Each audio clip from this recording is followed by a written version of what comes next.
You got that backpack on and now it's heavier than you thought it was going to be. I'll help you out.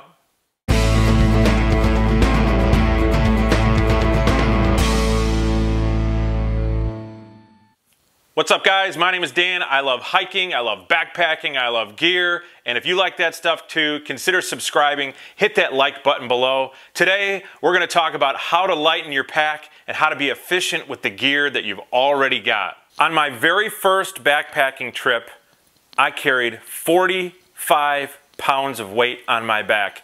I hiked 14 miles, and at the end of the trail, it was 1,000 feet of elevation. It was one of the worst experiences of my entire life, and I almost passed out. My feet were killing me, my back was killing me, and I started to look through my bag, and I realized I just brought way too much stuff. So today I want to help you guys with the stuff that you've already got and help you guys figure out how to just lighten your load right now and be efficient with the gear that you've got. Let's talk about water. Let's talk about water storage. This was a big concern for me when I first started backpacking because I was learning how to cook on the trail. I wasn't sure how to get water, how to find water, how much water to have when I cooked my food, how much water to have when I was drinking, what water should I have the next morning, should I find a water source? Water was very confusing to me. Let me help you out a little bit. So when you first start backpacking, the first thing you usually do is go out and buy one of those water bladders. And you know what I'm talking about. It's the big rubber bag that sticks in the back of your backpack, and it's got the hydration tube, it's got the bite valve on the end of it, and you can just drink water. It's very, very convenient. It's really easy to use, but there's a couple reasons why I think you should get rid of it right away. One, it's actually very uncomfortable. When you're hiking, that water bladder is going to be pushing up against your back if it's inside your backpack. Some people I've seen hang on the outside of the backpack. That's not really a great idea either because it can off balance you, and it's just difficult to do. So what I do is I don't even use a Nalgene bottle because I think Nalgene bottles are also a little bit too heavy. I just go out and get a disposable water bottle, and this is an extremely popular disposable water bottle. It's a smart water bottle. The reason it's super popular is because it's very durable, and then it also fits pretty much any standard filter because of the size of the top of the bottle here. What I like to do is I like to carry two of these water bottles. I carry a 1 liter bottle, and then I also carry a ½ liter bottle. And then I also carry a dirty water bag as well. And this gives me the option to carry 3.5 liters of water. One fear that a lot of guys have is that they're gonna lose this cap. If you lose this cap, the world has not ended. Your water source is not over. You think it's all gonna spill out. One of the easiest things in the world to do is to go get your filter, and if you've already got one of these Sawyer mini filters, if you don't already, go out and get one. This is probably the best filter you could possibly use for starting backpacking. It just screws right on the end of the bottle, and now you got a water cap, and then this can also become a dirty bottle for you, and you can just drink directly out of the filter. Another area that I see a lot of beginner backpackers or new backpackers make big mistakes is just by carrying these big something bags where they're just full of all kinds of survival gear and knives and all kinds of stuff. And I will tell you that a lot of guys will end up bringing things like their multi-tool. This is the Leatherman Signal multi-tool. This is a fantastic multi-tool, but you don't need it. You're not going to need all this stuff out on the trail. Guys will bring knife sharpeners. They'll bring extra bits for their Leatherman. They'll bring a saw. They'll bring a screwdriver. What I do is I just bring just a simple pocket knife. This one just happens to be a Benchmade 940. It's a pretty expensive pocket knife. I have smaller ones than this. Benchmade makes great pocket knives. They're really, really lightweight, and I just keep it right in my pocket. It's the only tool that I've ever needed out on the trail. If you don't have a big pocket knife, or if you don't want to spend a ton of money on a pocket knife, that's fine. I totally get it. A lot of guys will bring this out. It's just a small Swiss Army knife. It's just got some scissors. It's got a little screwdriver, a very small knife, but this thing weighs almost nothing. It's got a tweezers if you're ended up getting ticks. It's got a toothpick. This is a tiny little multi-tool. You're probably never going to need anything other than something like this out on the trail. Other items to leave home are just the items that you would want to process wood with. A lot of backpackers will just simply gather down firewood and use that to start a fire, and they don't need to saw up wood or big logs at all. What they do is if they do find a big log, they'll just sort of lay the end of the log in the fire and feed it into the fire as it goes on. And a lot of backpackers don't even utilize fires at all. I mean, if you're a thru hiker, you know exactly what I'm talking about. A fire is like, you know, a party with your friends once a month. So you're just tired, you want to get to bed, you want to get to sleep so you can hike all your miles the next day. But if some of you guys are going on that big trip, you definitely want to have a fire and that kind of thing. I'll tell you, go ahead and pack some sort of a fire starter, and what I do is I pack an S-Spit cube.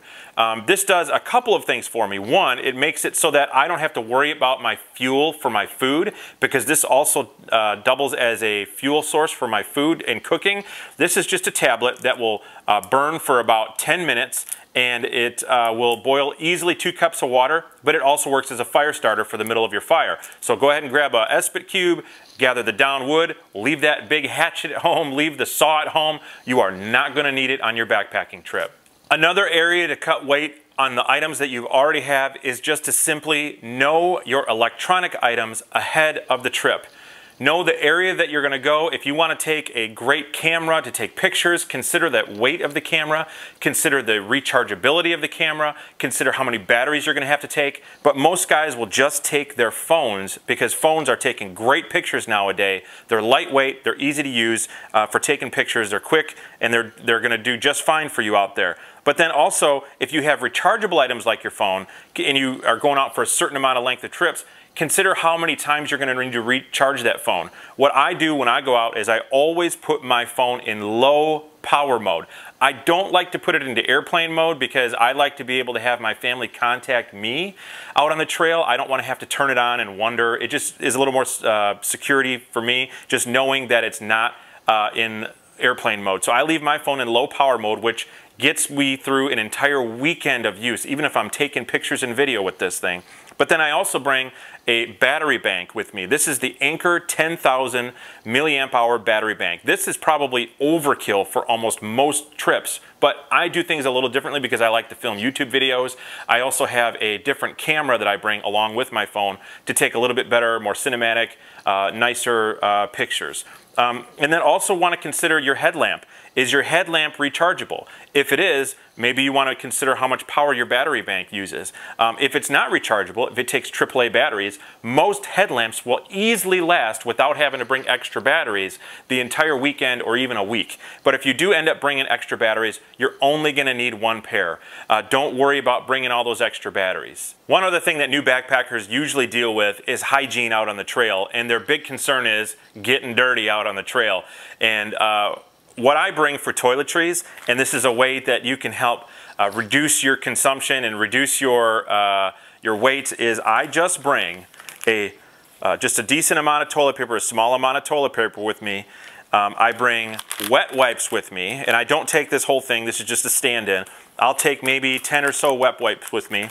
I bring a toothbrush and toothpaste, and this is a little one I got from Z-Packs. It's got the toothbrush in there and a small toothpaste in there. And then I also bring some hand sanitizer. That is all I bring for hygiene. I do not bring deodorant with me. I don't bring anything like that at all. And you've got that bottle of dish soap in your hand and you're like, man, I should just, you know, last minute I'm just gonna toss it in my backpack because what about all the germs on my pot and all the nastiness? I'm gonna need it. I thought that too. I didn't bring a bottle of dish soap, but I brought this tiny little plastic squeeze bottle for soap. It's got some soap and water in here, and I will tell you that I have never ever used this. This has been on every single backpack trip with me. I have never used it once. It's actually got the exact same amount in there than when I first started, and that's gone. I know what you're probably thinking, that's gross. How do I clean out my pot, and how do I get all the food off of it? In most situations, you're not going to be eating out of your pot. You're going to be eating out of a dehydrated food bag. If you do end up eating out of your pot, you're going to have to rinse it out, wipe it out real good, and then if you really are concerned about being sanitary, you can boil some water in it. You'll be totally fine. Don't worry about washing pots and things out on the trail. Sticking on the theme of pots, maybe you've got a pot like this and it came with a mug. I'm going to tell you right now, you don't need the mug. Just get rid of the mug right now. Most backpackers just go out with a pot. And then if you don't have a lid on your pot, you could just take a piece of aluminum foil and set it over the top. It'll work as a great pot lid, but you don't need that mug. All you're really going to be doing in this pot is just boiling water and dumping it in your bag, and you're good to go. Maybe you got family and friends who are super concerned about you, and they bought you a nice, cool gift for your backpacking trip, and it was a monster medical kit. It was like, it's got the trauma kit in there, it's got the splints, it's got the slings. I mean, there's probably a crutch sticking out somewhere, but they bought this for you, or you bought it yourself, or you're standing in the aisle thinking, man, should I buy this? I will tell you, just leave that at home. You are not going to need that out on the trail. What I bring for a medical kit is, I actually went out and bought this Adventure Medical Kit 5. I modified this majorly. It's matter of fact, all that's left is this bag. But I liked the bag because it's yellow, so I know what to look for right away, and it's very lightweight. And I'll tell you exactly what I have in here. All I have in here is a little small plastic pill bottle, and it's got just a few ibuprofen in it. I've got some Leuco tape wrapped around the outside of it, and then I also have a couple of bandages, very lightweight bandages, just maybe 3 or 4 bandages. I have 1 packet of ointment. I have 2 earplugs in case it's you know, nighttime and there's somebody snoring next to me, or there's a big storm and I'm just trying to sleep. And because I wear contacts, I just bring 2 extra contacts in case I need to swap out my contacts. So I just sleep with my contacts in for several days in a row. I know it's probably not the most sanitary for my eyeballs, but for backpacking trips, it's worked for me. I've never been so far away from civilization that I couldn't, you know, somehow flag somebody down or get to a road or something along those lines. Maybe if you're going very seriously into the backcountry or somewhere very far from civilization, consider bringing some sort of a GPS tracking unit or some type of a satellite tracker or something along those lines. And the other thing is if you got that big medical kit and you don't know how to use the stuff that's in it, how is that going to benefit you out on the trail? You're going to have no idea how to do it unless you're a doctor or a nurse, or unless you've studied that medical kit and practiced with it. It's just another reason to leave that thing at home. And finally, the last way I want to help you today to lose weight out of that pack immediately is take the clothes you packed in that backpack out and get rid of almost all of it. You are not going to need a change of clothes on a daily basis. You are not going to need that extra jacket or that extra sweater or those cotton jeans. What I do is I clothe myself in all synthetic lightweight clothing, and then all that's in my clothing bag is 1 long sleeve North Face quarter zip mid layer. I carry an extra pair of underwear and maybe 2 to 3 pairs of socks. Possibly, if it's going to be a really hot trip, I might bring an extra pair of shorts or something to sleep in that's going to be a little bit cleaner. And then I always have an extra clean pair of socks at night because I like to sleep in clean socks. But that is all I bring. So that sounds gross, it sounds disgusting, it sounds like you're going to stink, and guess what? You are going backpacking, so yeah, you're going to stink. I mean, there's nothing you can really do about that. So deal with the stink. Leave that deodorant at home. You're going out, you are backpacking. Just go out and deal with getting dirty for a few days. So there's just a couple of ways to get some of that weight out of your backpack and make your backpacking experience for your first couple trips a lot easier on you and a lot more enjoyable. If you like this video, would you hit the subscribe button below, hit that like button, and we'll see you on the next one.